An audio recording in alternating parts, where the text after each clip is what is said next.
Então,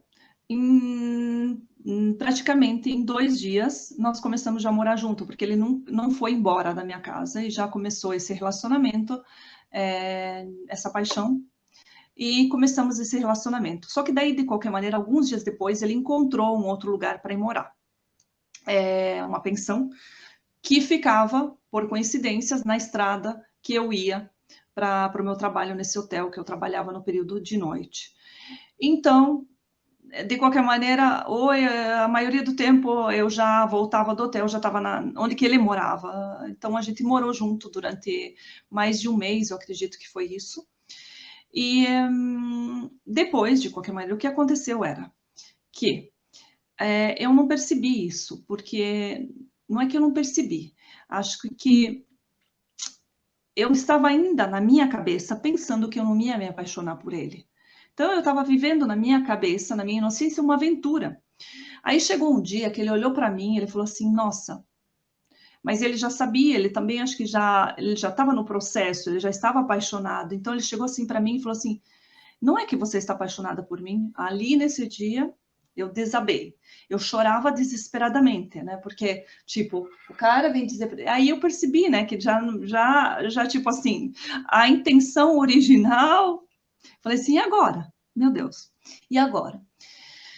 E aí começou uns estresses, porque ele também tinha problemas com a mãe dele na Itália, a mãe dele ligava, e ele era muito estressado com a mãe dele no telefone, e eu não percebia eu não percebia qual era o problema. Claro que, tipo assim, eu estava namorando com o cara, eu pensava que era a culpa da mãe, como ele falava, né? E eu via toda essa agressividade nele, com a mãe, só que daí ele justificava com a história de vida dele, que ele teve uma história muito, ele foi filho de mãe solteira, e etc, etc, e eu acreditava. Mas ali já tinha manifestações de abuso em relação a mim, ele gritava comigo, ele tinha umas atitudes assim estranhas, aí depois ele mudava da água para o vinho e dizia, não era nada contigo, eu estava estressado por causa dessa minha dor, e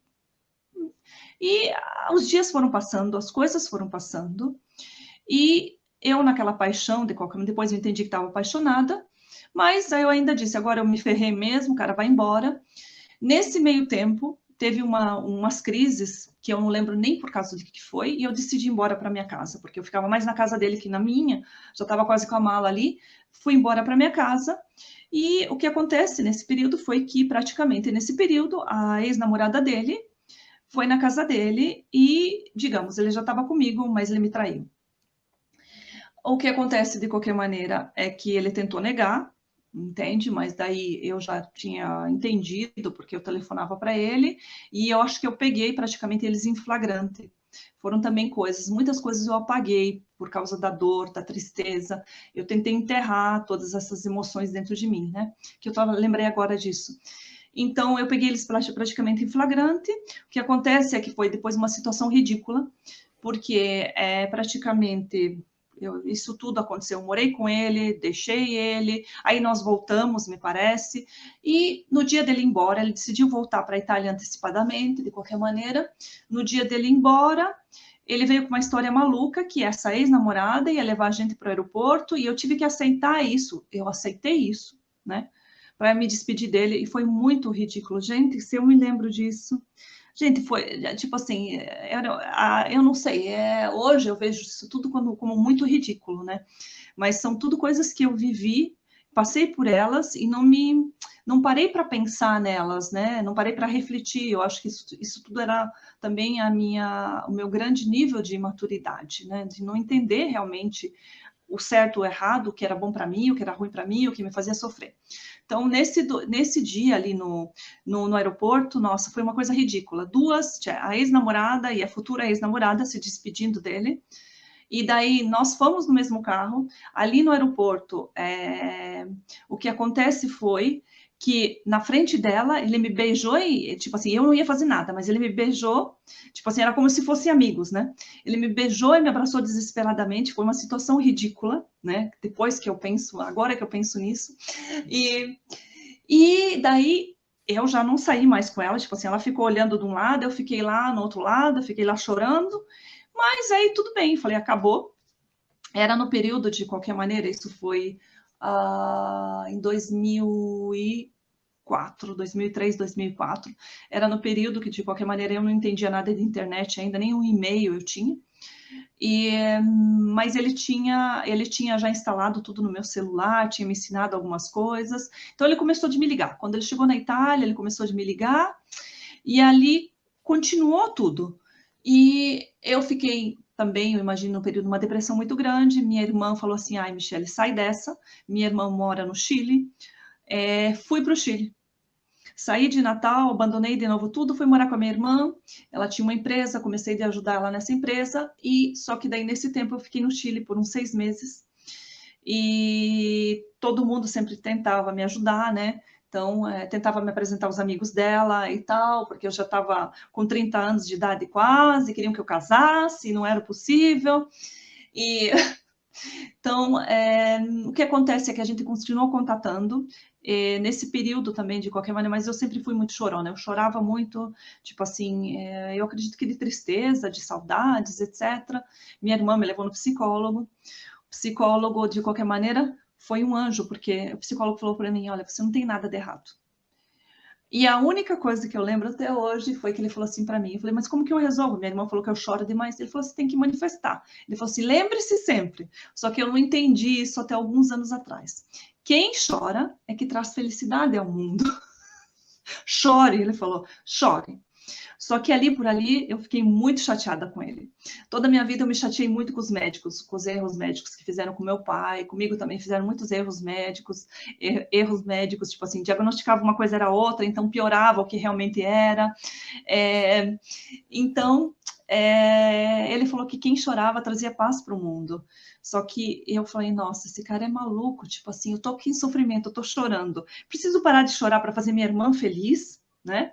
E ele me fala que quem chora. Então foi uma coisa muito cômica agora quando eu olho para isso.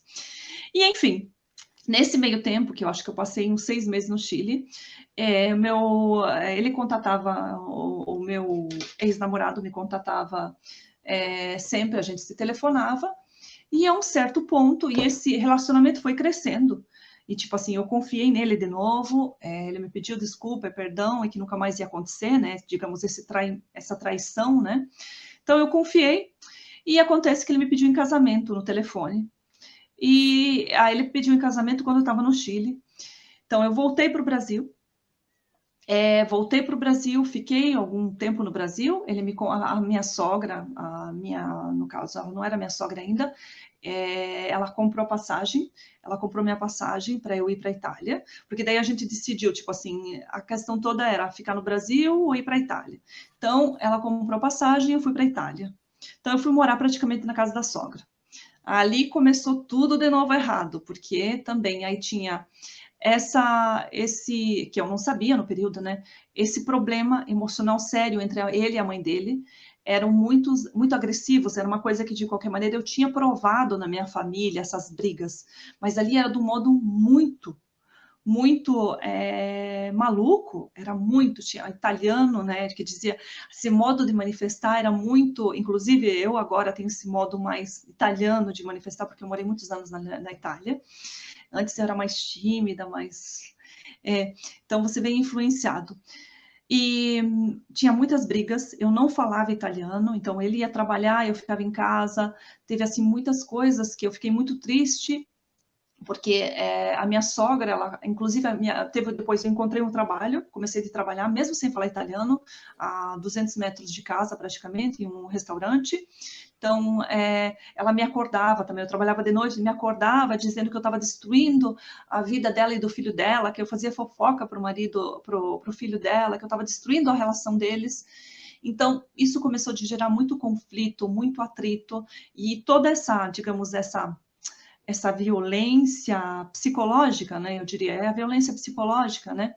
Também estava cada vez mais em relação a mim, só que eu não percebia, porque eu estava cegamente apaixonada.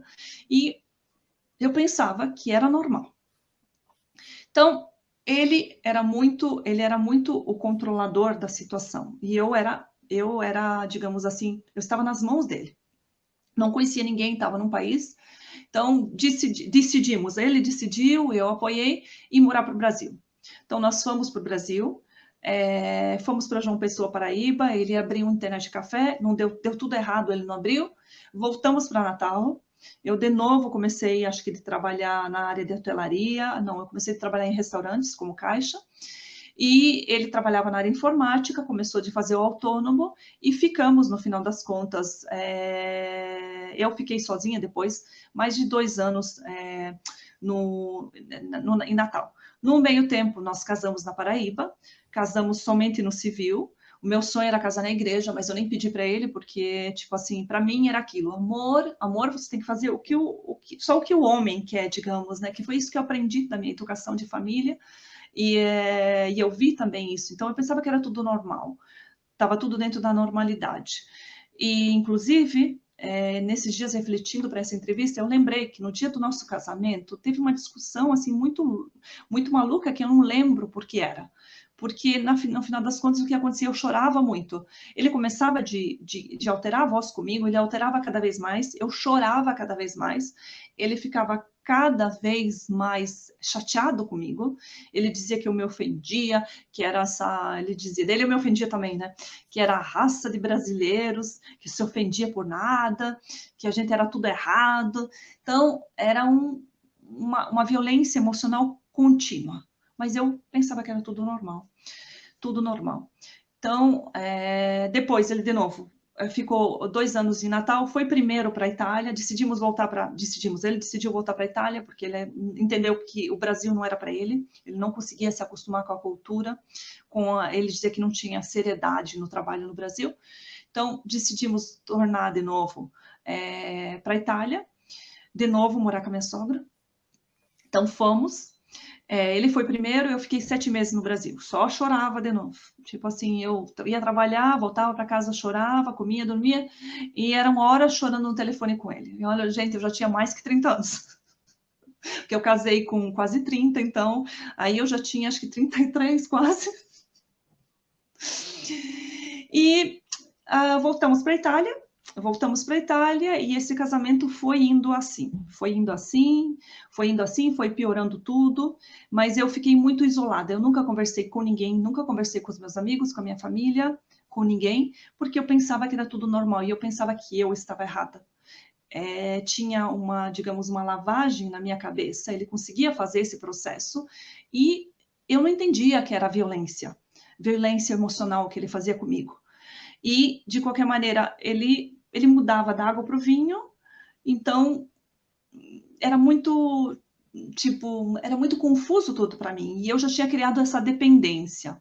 Hoje eu diria que o amor, essa paixão já tinha passado, o amor já tinha passado, mas eu tinha criado essa dependência, porque ele dizia que eu não podia contar com a minha família, de qualquer maneira, que era a minha família que contava comigo financeiramente, mas que as únicas pessoas que ele só tinha a mim no mundo e eu só a ele.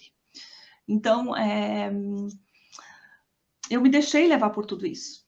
O que acontece foi que, praticamente, depois nós começamos de ter alguns problemas sexuais, que ele dava culpa a mim. Eu fui para o Brasil de férias, ele foi depois, ou foi junto comigo e voltou antes.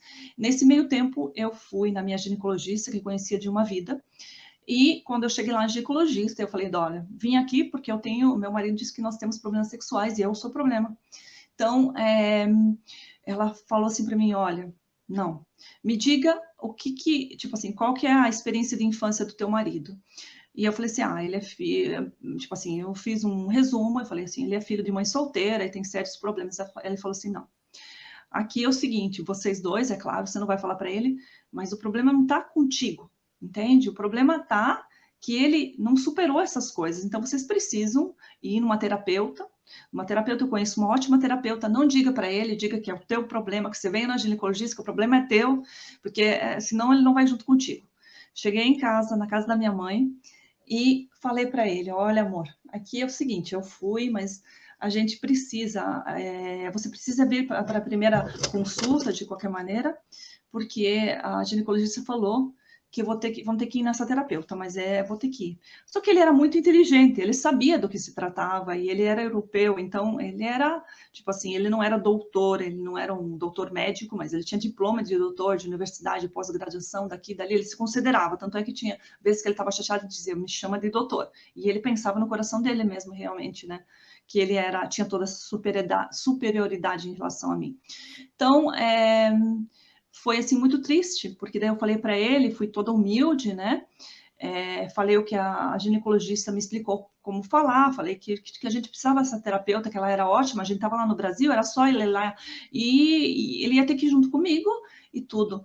Nesse dia, então, foi assim, acho que uma tristeza muito grande para mim, e ele falou assim para mim, olha, eu não vou junto contigo, porque de qualquer maneira o problema não é meu. E eu falei assim, não estou falando que o problema é teu. E eu realmente traí você. Eu traí você e eu não queria te dizer, mas eu precisava trair você para entender que você é o problema. Então caiu meu mundo, desabou meu mundo e não falei nada para minha família, não falei nada.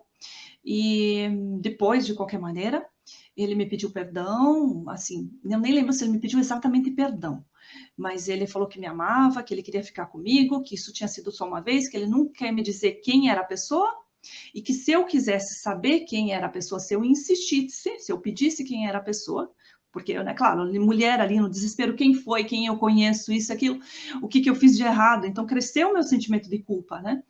E se você me pedir outra vez, a gente não vai poder ficar junto. Então, eu nunca mais pedi para ele. Ele voltou primeiro para a Itália, eu voltei alguns dias depois. Então, quando eu cheguei na Itália, de qualquer maneira, eu acho que daí tinha morrido alguma coisa dentro de mim já, porque a fidelidade era um princípio muito grande para mim. Inclusive, quando eu tinha 12 anos de idade, fui eu que, através de um telefonema, confirmei, digamos assim, porque tinha muitos telefonemas do meu pai para um certo local, onde que ele tinha uma suposta cliente, um cliente, e então minha mãe tinha suspeita que ele estava traindo ela, e eu, como criança, 12 anos, ela não teve coragem, ela fez isso com toda a inocência, com certeza, mas eu liguei, então eu soube, eu entendi, tirei minhas conclusões, que meu pai tinha traído minha mãe. Só que o sentimento que eu tive também naquele momento é que meu pai tinha traído a mim, porque eu me sentia, tipo assim, era uma traição para mim, entendeu? Naquele período eu nem sabia exatamente como era o sexo, mas era uma traição, porque ele tinha tido uma outra mulher, então eu acho que tipo, o sofrimento começou aí em relação à traição, então era uma coisa que eu não aceitava de jeito nenhum. Então, enfim, volto para a Itália, mas acho que a dor de saber que você foi traída, a dor de saber que você foi traída é uma dor muito grande, porque você quer entender, você não sabe o que você fez de errado, e depois, no meu caso em particular, eu não conseguia entender.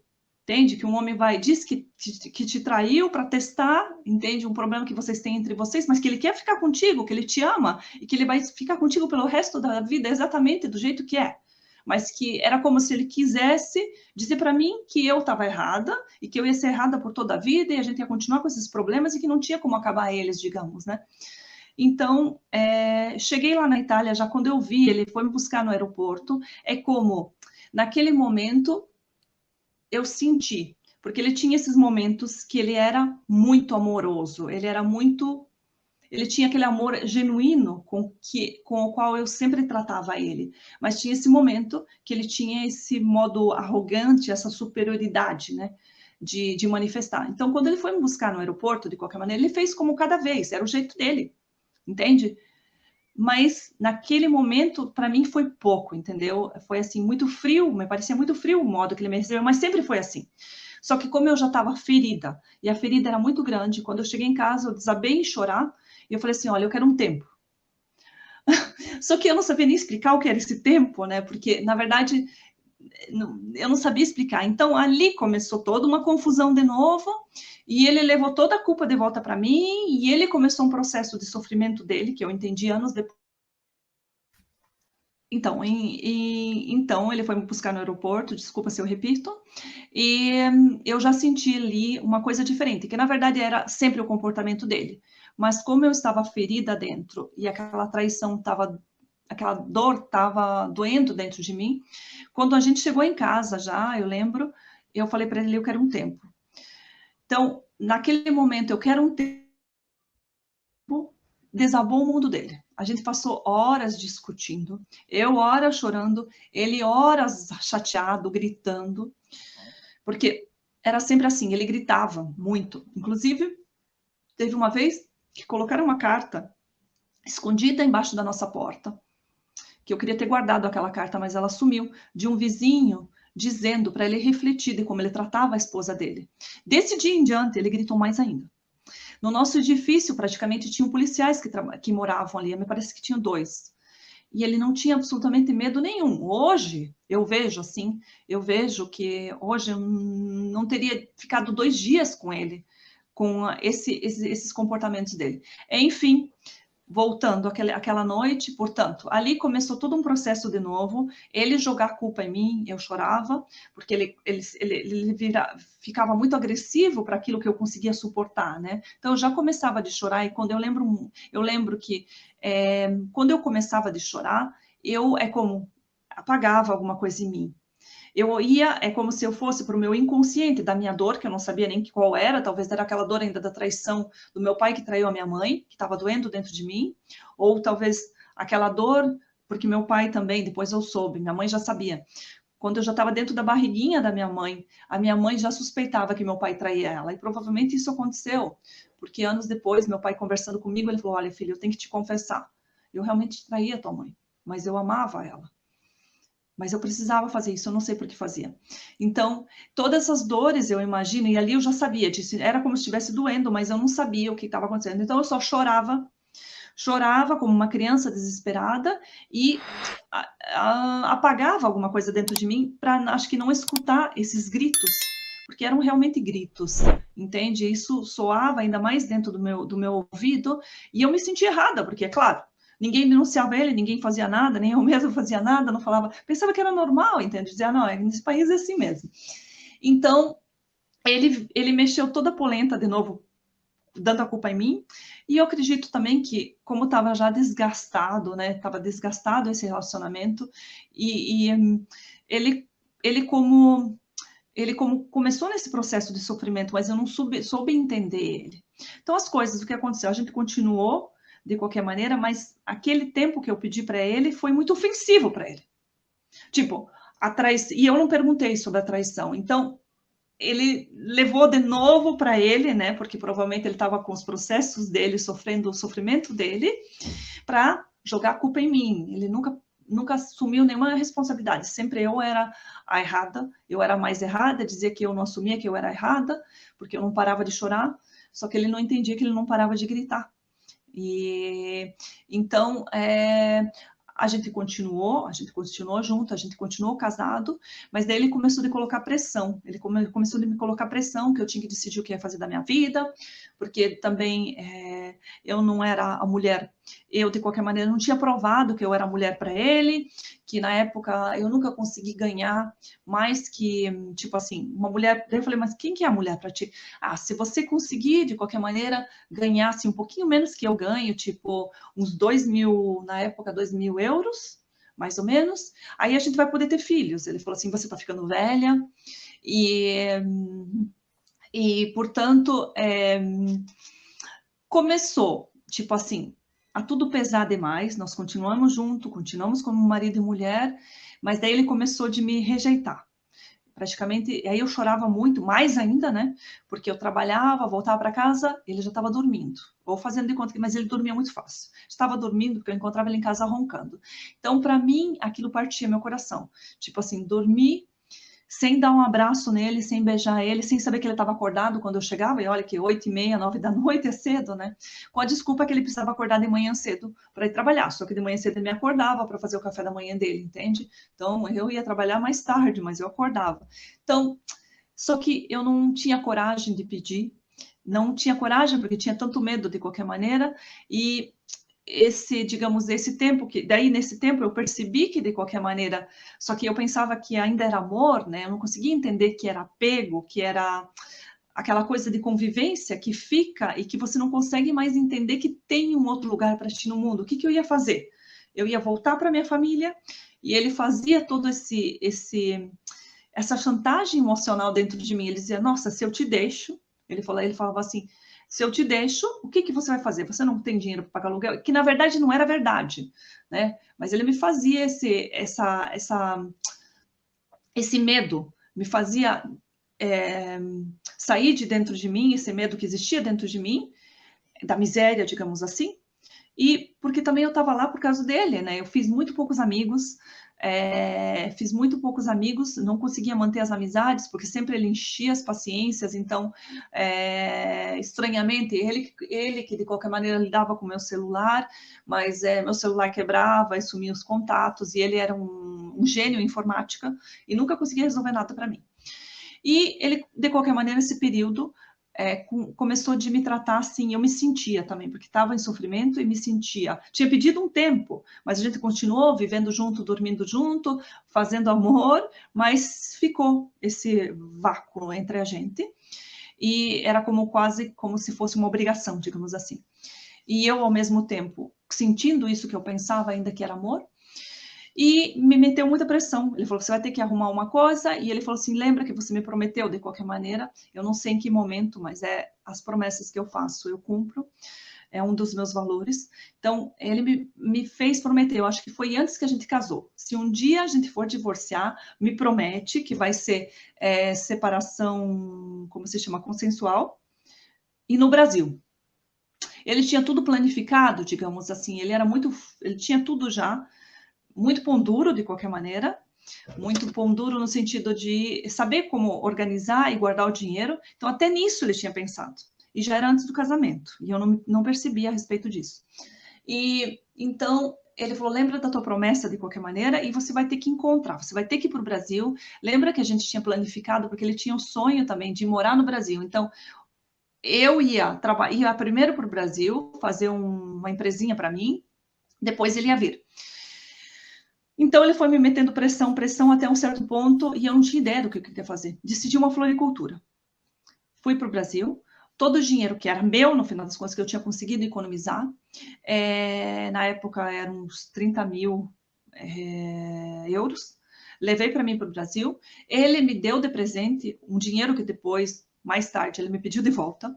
E eu comecei essa floricultura, eu fiz uma reforma junto na casa da minha mãe, de uma outra parte, na casa que é da minha mãe com os meus irmãos, na verdade. Minha mãe mora dentro dela, mas pela lei é de mim e dos meus irmãos.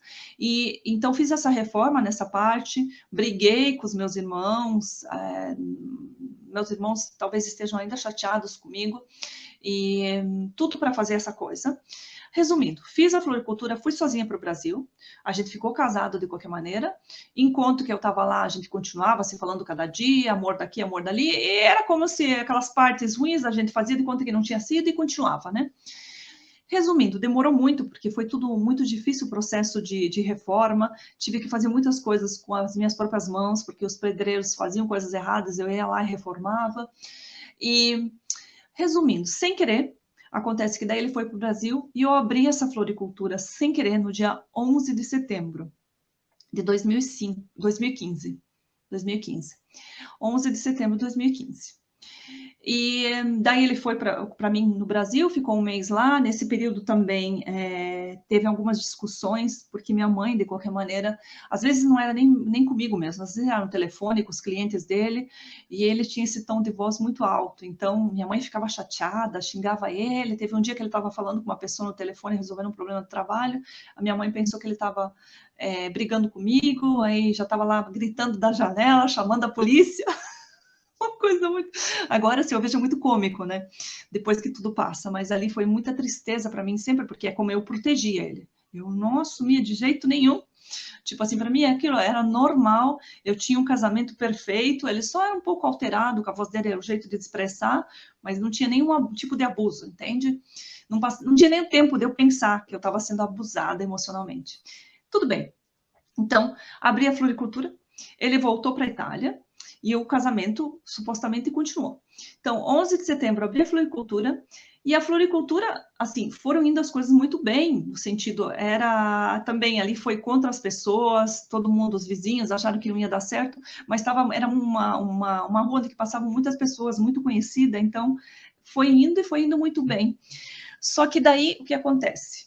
Nesse período, eu passei por um processo de muita dor física, dores horríveis no corpo, pontada daqui, pontada dali, muitos sintomas, náusea, esquecimento. Olha, teve dias que eu contava 100 sintomas. E já quando eu estava na Itália, eu tinha ido em muitos médicos, porque ele dizia, vai resolver esse negócio, vai resolver, vai para o médico.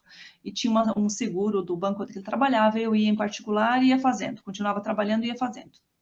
Indo no médico, médico para cima e médico para baixo, e já tinha desistido. Voltei para o médico que chama de família na Itália. O médico de família falou assim: olha, vai, essa dor no pé tem alguma coisa que não está indo. Vai para o especialista de reumatismo. Procurei o melhor que eu achei, cheguei lá. O rapaz começou de rir da minha cara, foi uma coisa muito engraçada. Começou de rir, eu tinha uma cartela gigante, assim, vermelha, com todas as minhas coisas clínicos dentro, por todas as especialidades que eu tinha passado, e nem o médico tinha encontrado nada no físico, digamos, né? Ele olhou para mim e falou assim: ai, me desculpa os meus colegas, mas você tem fibromialgia. Então, não sei se as pessoas sabem o que é. A fibromialgia é uma doença reumática, ela não tem...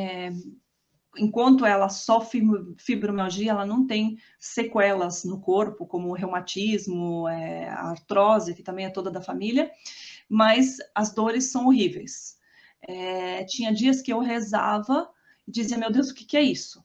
Eu pensava que tinha dias que eu pensava que tinha algum tumor na cabeça, passava uma semana com uma dor horrível na cabeça, a dor ia para outra parte do corpo, elas caminham no corpo e você fica bem doidinho. Eu passei, assim, 4 anos com a minha cabeça, praticamente, era como se fosse 3 cabeças minhas, porque eu tinha dor de cabeça muito forte, só que chegou num ponto que era só dor de cabeça, então era muito estranho. Então, era como doía tudo o crânio, daí já doía tudo o corpo, aí sumia por um dia, voltava. Então, praticamente, antes de ir para o Brasil, eu fui diagnosticada só 2 meses, mas eu já estava uns 4 anos com essa suposta fibromialgia. Então, o médico falou, vai de qualquer maneira para o Brasil, vai para lá, toma a tua aguinha, não tem cura. Você não é paciente mais jovem, porque na época acho que eu tinha... Sim, eu tinha... Já me esqueci, acho que eu tinha uns 43, por aí. Eu tinha 43. Hoje eu tenho 49. Então, vai para o Brasil, só que já estava vindo há muito tempo tudo. Então, não tem cura, coloca na tua cabeça, vai ser pelo resto da vida assim, é só aceitar, procura alguma ajuda emocional. Ele falou, se você não conseguir lidar com as dores, vão te dar remédios fortes, inclusive, nesse momento, o médico me dava um remédio, que são aqueles remédios mais fortes, que eu digo que são parentes da morfina, mas não são, na verdade. Mas eu delirava com eles, delirava no sentido, eles não me tiravam a dor, e assim ficava ainda mais triste as minhas noites, porque eu não dormia de noite, com as dores, eu acordava, então era... Enfim. Então, quando eu disse, amor, eu tô com fibromialgia, de qualquer maneira, nem 2 meses antes, ele falou assim, ele não deu bola própria. Então, eu não disse para mais ninguém, a minha irmã sabia, não disse para minha mãe, não disse para ninguém no Brasil que eu tinha fibromialgia. Fui lá, abri a dita floricultura. Dentro da floricultura, eu fiz um banheiro, e lá eu coloquei especialmente uma ducha, porque tinha dias que eu abria a floricultura, trabalhava 1 hora, fechava a floricultura rapidinho, ia para baixo da ducha, eu tomava muito banho quente. Então, isso relaxava todo o corpo.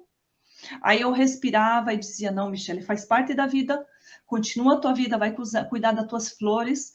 Então, dentro dessa floricultura, eu encontrei, assim, esse amor que eu já tinha pela natureza, cuidava das plantas e vinho, e daí vinham os clientes, e isso tudo. Mas eu tinha que parar, porque eu estava escondendo isso de todo mundo, eu não queria que ninguém soubesse. Ninguém soubesse, porque eu sentia dentro de mim, e hoje eu sei que realmente isso teria acontecido, eu teria... É como se a piedade dos outros em relação ao que eu tinha, que supostamente era uma coisa incurável, ia me fazer muito mais mal, e eu ia digamos, ficar muito mais, ia ficar pior, muito mais rápido, né? Então, não falei para minha mãe, não falei para ninguém e continuava. De noite eu me ajoelhava e dizia, Deus, eu não aguento mais, eu não consigo, eu não vou conseguir. Na manhã seguinte, tudo de novo. Tinha dias que eu fazia 10 duchas quentes por dia para passar dor e já não tomava muito mais remédio. Aí comecei tipo assim, medicina natural e mudar minha alimentação e daqui, fazendo os testes e tinha muito sintoma também de alergia, que também diziam que estava relacionado à fibromialgia. Ok, em tudo isso, abri a floricultura dia 11 de setembro, praticamente me baixou muita tristeza, porque daí, a um certo ponto, é como se eu tivesse sentido, eu disse, mas para quem eu estou fazendo isso tudo aqui?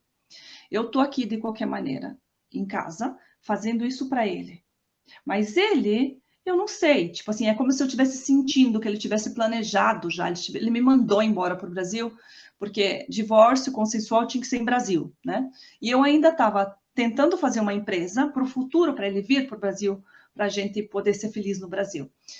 Então, com esse processo de dor, tinha noites que eu não aguentava, e eu lembro perfeitamente, teve 7 dias, mais ou menos antes, eu falei, Deus, eu me ajoelhei e eu falei assim, olha Deus, naquela noite, inclusive, eu não sei se foi a primeira, mas naquela noite, inclusive, eu acho que eu fui olhar na internet, tipo, disque suicídio, porque eu acredito que, assim, eu não teria...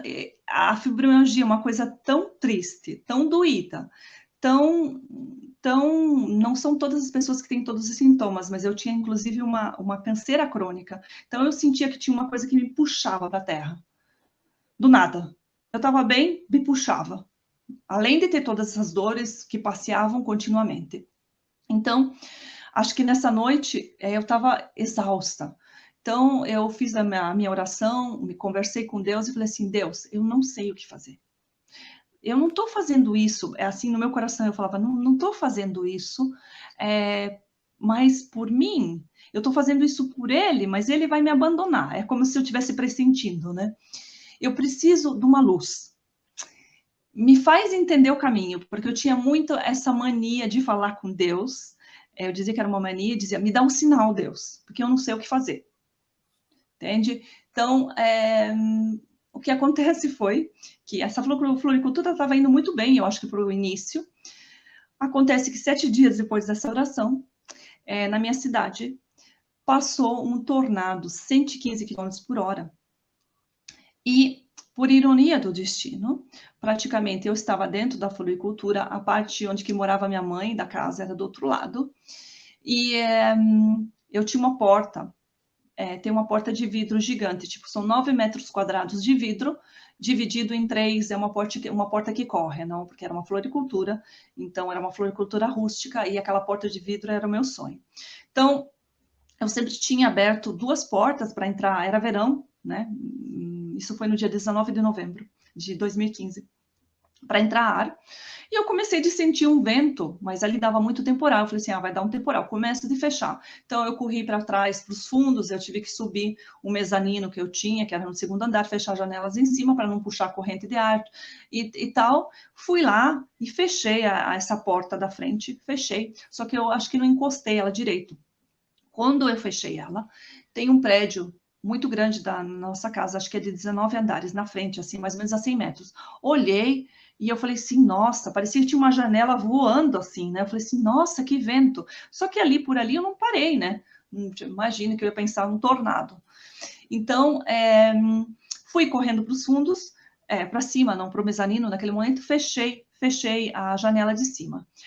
Quando eu fechei a janela de cima, o tornado já tinha começado. Então, o que aconteceu é que o teto dessa floricultura, ele é de, não sei se conhecem, um telhado rústico, tipo, tem as telhas em cima, aí tem um forro, mas daí tem aquelas traves, acho que tem muito na Alemanha isso, as traves, acho que eu fui inspirada na Alemanha, assim, aquelas traves fora, à vista que aparece, não sei se chama assim. E eu estava nesse mezanino, e esse mezanino não tinha uma escada normal, porque era um mezanino escondido, onde que eu certas vezes usava para dormir também, tinha um depósito lá em cima. Então, quando eu e minha mãe estava em dia de estresse, quando ela me fechava fora de casa, porque ela estava nos dias dela negativo, eu dormia lá. Então, eu fui fechar e tinha uma escada que era reta, uma escada como essas reta, praticamente reta, ela era fixa. Quando eu estava descendo de ré, porque eu descia de ré por essa escada, assim, o barulho foi tipo, eu não entendia nada, mas eu entendi que era o telhado. Mas é claro, eu me assustei, entende? Eu me assustei, peguei a minha aliança, que eu tinha um apego muito grande pela minha aliança, tipo assim, a minha aliança era o meu porto seguro, era o meu amor, era o meu casamento, era aquele amor, era tipo assim, tudo que significava aquele homem na minha vida, eu peguei aquilo e alguma outra coisa, que acho que era uma correntinha de uma ex-chefe minha que tinha me dado, agarrei na mão e fui descendo aquela escada. Quando eu desci, eu me assustei muito e praticamente eu caí de costas. Só que eu consegui me apoiar e não bater a cabeça no chão. E eu me agarrei nessa escada e, claro, que nesse momento ali eu não percebi nada. Porque daí eu já entendi que estava acontecendo uma coisa, eu só via voando tudo fora, por aquela porta de vidro. Fui até a porta de vidro e eu senti ela balançar. Então, no meu instinto, eu fui fechar ela. Quando eu fechei, ela explodiu. Porque era vidro blindex, então ela explodiu assim na minha frente, como uma parede de vidro, né?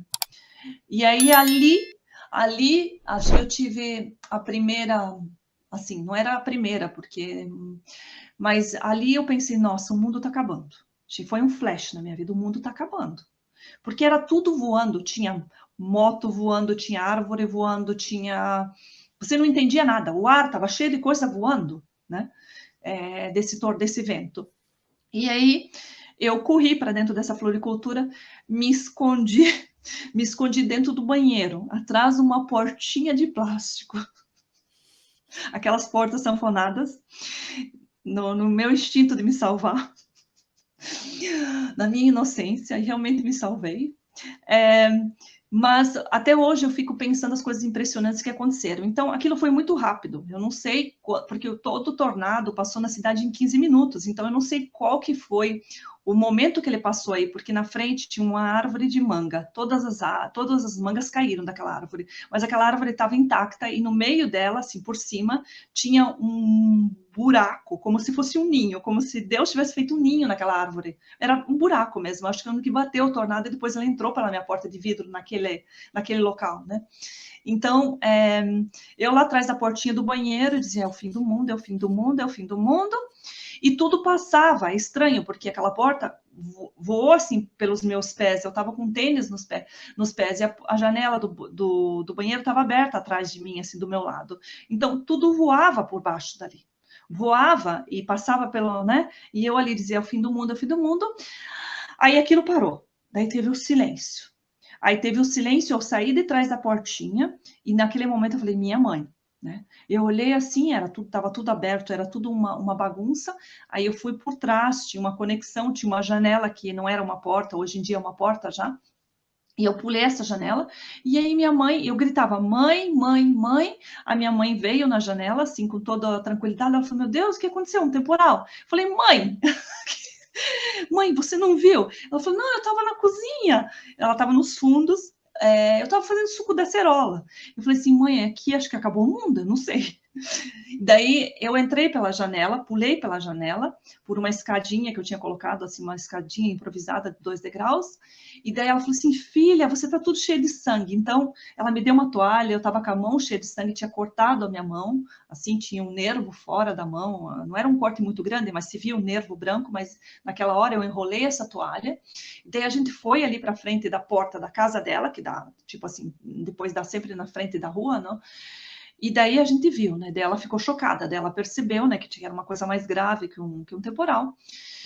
Então, esse foi o tornado. Então, o que aconteceu foi que nessa noite a gente recolheu tudo, eu tirei tudo dentro da floricultura, me transferi para uma outra salinha que eu tinha feito no meio, para ser uma salinha para alugar, e ali fiquei com todas as plantas que tinham sobrado. E eu me lembro perfeitamente que depois demorou praticamente 2 dias para voltar a luz na nossa rua. Então, a gente não sabia o que tinha acontecido. Não tinha telefone que funcionava, não tinha luz, não tinha água. E eu era mais jovem na rua, de qualquer maneira, todas as pessoas são os vizinhos de casa muito antigo, então eu só dizia assim para a mãe: mãe, primeiro vamos comer a carne, não sei, eu fazia tudo, vamos comer a carne que está no freezer, porque aqui a luz pode ser que não vai voltar, então a gente vai comendo a carne, depois a gente foi, porque a geladeira estava descongelando e tudo, né?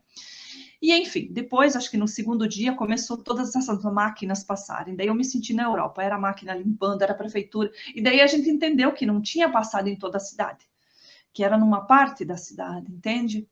E foi muito lindo, de qualquer maneira, todas as pessoas te ajudando, e etc, etc. Tanto é que eu começou a me doer a mão, praticamente no segundo dia. Aí, o meu vizinho de casa era médico, eu fui pedir para ele, falou, vai no pronto-socorro. Daí, a partir daí que eu fui tratar, nem fizeram mais ponto, nem nada, mas aí tomei antibiótico, etc. E daí, nesse dia, eu ali observei, quando voltou a luz, que tinha um negócio, assim, perto da minha casa, um supermercado, e eu olhei aquela luz e eu falei assim, meu Deus, que sinal era esse, né? E daí, naquele momento, eu percebi, eu falei assim, não, Deus, eu entendi, eu não posso mais viver com a fibromialgia. Se é assim mesmo, que as doenças não têm cura, que eu tenho que viver com essa dor, eu prefiro não viver. Tipo assim, eu tive porque o sofrimento era muito grande, era um eterno, entende? Eu não tinha o que fazer, não sabia como fazer. Aí eu falei assim, não, e eu tô muito infeliz aqui, vou voltar para a Itália. Aí o meu ex também, pão duro como era, ele sabia que tinha uma coisa errada, já tinha descobrido na internet, mas ele não ligou para não gastar ligação particular, entendeu? Então, quando eu falei com ele, acho que foi já depois do segundo ou terceiro dia, eu que liguei para ele, entendeu? Eu que liguei para ele e eu falei assim, olha, amor, tipo assim, eu tô voltando para a Itália, eu não fico mais aqui. Eu tremia ainda, e daí tinha passado o segundo tornado, tipo, não era um tornado, mas era um vento muito forte. Eu e minha mãe segurando a porta da casa, porque a outra não tinha sido consertada ainda, entende? Só tinha uns tapume, não sei como se chama, para proteger de lenha lá que eles colocaram. Então a gente segurando, e ali também foi um sofrimento muito grande. Eu tive um ataque de pânico, hoje eu sei que era isso, batia muito o coração. Eu e minha mãe segurando atrás da porta, que era metade vidro e a metade lata, alumínio. Em vez de se esconder, entendeu? Segurando a porta para não cair. Não tinha aprendido ainda a lição do tornado, né? Que a gente tem que esconder embaixo da mesa. Nessa cidade tiveram uma família inteirinha que ficou com as crianças embaixo da mesa. O resto da casa voou inteirinha. Tudo voou, os móveis, tudo. Sobrou a casa, a mesa e eles debaixo da mesa. Voou até a geladeira embora, tudo. Então teve alguns lugares que foi muito forte. Então aí eu liguei e falei assim, não, acabou, eu não fico mais aqui. Se você quiser, tipo assim, você vem e fica comigo, vamos fazer alguma coisa junto, peça conta você também, se demite como eu me demiti e me ajuda, eu não vou começar. E daí ele insistiu, não, você tem que começar, eu vou te dar o dinheiro, você começa tudo de novo, se você não começa, eu quero o divórcio. Aí eu falei assim, então me dá o divórcio. E daí em diante, é claro, que eu aceitei ali, né? Mas ele levou adiante. Daí ele veio para o Brasil e eu pensei, não, ele vai mudar de ideia. Tipo assim, foi num momento de raiva, né? E ele não vai abandonar um relacionamento a gente no final ficou casado 11 anos, mas era um relacionamento de 13 anos. Mas estranhamente, eu fui procurar um trabalho, comecei a trabalhar e sempre com a esperança, porque o divórcio tinha sido marcado para novembro, do ano seguinte, me parece. Então, comecei a trabalhar, ele não me ajudava em nada, e ainda queria o dinheiro de volta, porque ele ficou muito chateado com a minha família, ele disse que eu investi na minha casa, então começou aquele desgaste emocional. E eu comecei a trabalhar em um supermercado e economizar dinheiro. Eu não sabia para quê, mas comecei a economizar, e sempre com a esperança que ele mudasse de ideia, porque eu era muito orgulhosa, eu não pedia, mas, tipo assim, com a esperança que ele mudasse de ideia. E eu comecei a trabalhar em um supermercado, ali eu estava muito feliz, porque eu tinha contato com o público, sorria o dia inteiro, me divertia, tinha uma pessoa que eu conheci ali, que foi minha amiga, que depois, no futuro, a gente veio se desentender, na verdade, ela se desentendeu comigo, e eu deixei ela ir, porque, assim, eu deixei ela ir da minha vida, digamos assim. E, enfim, foi passando o tempo, todo esse processo de dor, e ele veio para o divórcio. Só que nesse tempo, a fibromialgia sumiu. eu tinha feito muitas coisas naturais, fazia muitas coisas naturais mesmo, que eu estava bem, deixei de comer glúten, deixei de comer leite, estava me sentindo cada vez mais enérgica, mas a fibromialgia sumiu. Então, eu entendi depois que, de qualquer maneira, tinha... O que que é? A fibromialgia, de qualquer maneira, tinha começado por causa desse processo emocional com ele, então, ela foi se curando de qualquer maneira, mas não porque tinha se resolvido ainda o relacionamento com ele, porque tinha muita dor ainda, mas porque eu simplesmente disse, chega, eu não aceito mais essa situação. Você quer esse divórcio? Porque ele tinha me ameaçado muitas vezes. Se você não faz isso, é o divórcio. Se você não para de chorar, é o divórcio. Se é divórcio, é divórcio, é divórcio. Então, ali eu, tipo, me liberei.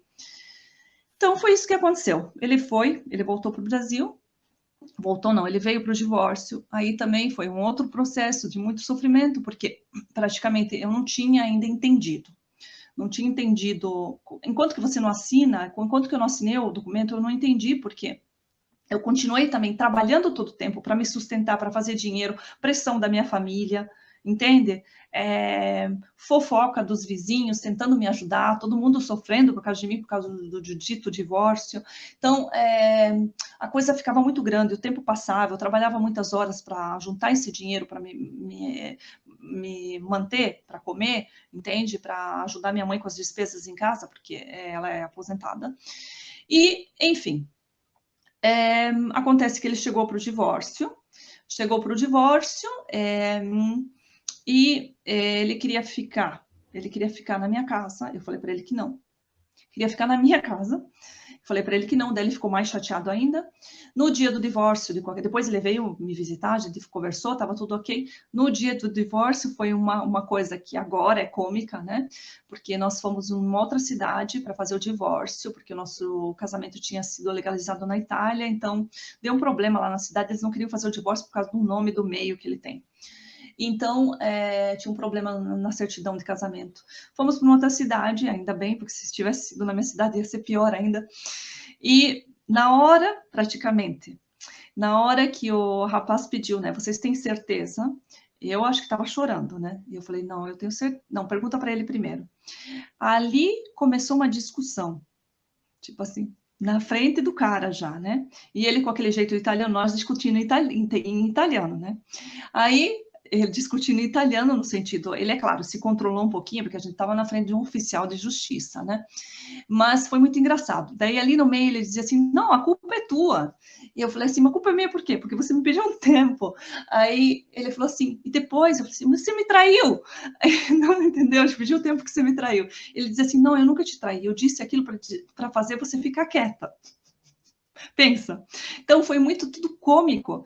E no final, eu não sei até hoje o que realmente foi e o que não foi, porque para mim agora já não mais importa isso, porque o que acontece é todo esse sofrimento que causou cada vez, né? Enfim, naquele dia foi muito cômico quando eu vejo agora, mas ali eu estava muito mal. Então, ali no cartório, o cara falou, vocês têm certeza? Vão lá fora, tomam uma água. A gente passou lá na frente do correio, que tinha lá perto do cartório, discutindo ainda. Ele gritava, todo mundo olhava. E eu também, eu acho que eu me alterei, assim, porque eu já não tinha mais medo de perder ele, entendeu? Eu não aguentava mais não ser, tipo assim, ser maltratada. E de qualquer maneira, não estava nem aí se eu estava no meu país. Porque tinha essa coisa também que eu falava italiano, então acho que eu me sentia protegida, que ninguém estava entendendo realmente, né? Mas tipo assim, era uma baixaria para o Brasil que eu fiz lá, de qualquer maneira. Voltamos lá para dentro, ele não mudou de ideia, assinou tudo, assinamos. Aí voltamos daquela cidade para a minha cidade, que eram uns 15 quilômetros, no carro com os dois advogados. Voltamos, na hora que chegou na frente do escritório dos advogados, eu perguntei para eles, vocês precisam de mim ainda? Eles falaram, não. Só precisamos dele, né? Porque era ele que ia pagar, porque depois eu mudei de ideia também, falei, não vou ajudar nem a pagar esse divórcio. Você se ferre com o divórcio. E aí, fui, mas naquele momento, assim, caiu a ficha, não tinha caído. Então, acho que foi, assim, um momento muito triste, mas eu chorava, porque no momento acho que eu me virei já, era como se tivesse uma explosão dentro de mim, acho que eu devia estar muito vermelha, eu ficava muito vermelha quando eu chorava, então já estava tudo aquilo dentro de mim, a raiva, a tristeza, realizar que realmente, né, parecia toda a minha vida jogada fora, né? Então, naquele momento eu dizia, nossa, eu não tive filhos, agora o que eu faço da minha vida? Tipo, eu sou uma divorciada com 43 anos, ninguém vai me querer, todo mundo vai me olhar mal. Então, dali até a minha casa eram 300 metros. Assim as lágrimas corriam, acho que quilômetros e quilômetros de lágrima. Chego em casa, me fecho dentro, não falei nem com a minha mãe, porque naquele momento eu ainda estava nessa parte, tipo, nessa kitnet separada da minha mãe, tinha uma porta em comum, me parece, mas, tipo assim, eu tinha minha própria chave na frente da casa, entrei, estava lá desesperada, chorando, eu acho que não tinha dado 5 minutos, ele bate na porta, ai, amor, eu vim aqui para te consolar. Eu vi como que você estava desesperada, mas não se preocupe, agora que a gente divorciou, a gente ainda vai ficar junto, a gente pode ficar junto, agora vai ficar tudo bem. Então, ali, eu falei assim, não. Eu falei, você vai embora daqui, o que, que você quer de mim? Agora você pensa, tipo assim, a intenção dele é que agora, tipo assim, eu fosse ser amante dele, né? Agora, tipo, acabamos com um papel. Então, ali eu entendi o nível, comecei a entender o nível de distúrbios emocionais que ele tinha. Não podia ser normal uma coisa do tipo, não tinha mais nenhum sentido. E, enfim, então, nos dias seguintes também ele veio, ainda minha mãe discutiu com ele, mas esse processo, digamos, terminou mais ou menos ali. Então, ele foi embora e eu continuei na minha cidade trabalhando, economizando dinheiro, porque eu só sentia vontade de ir embora.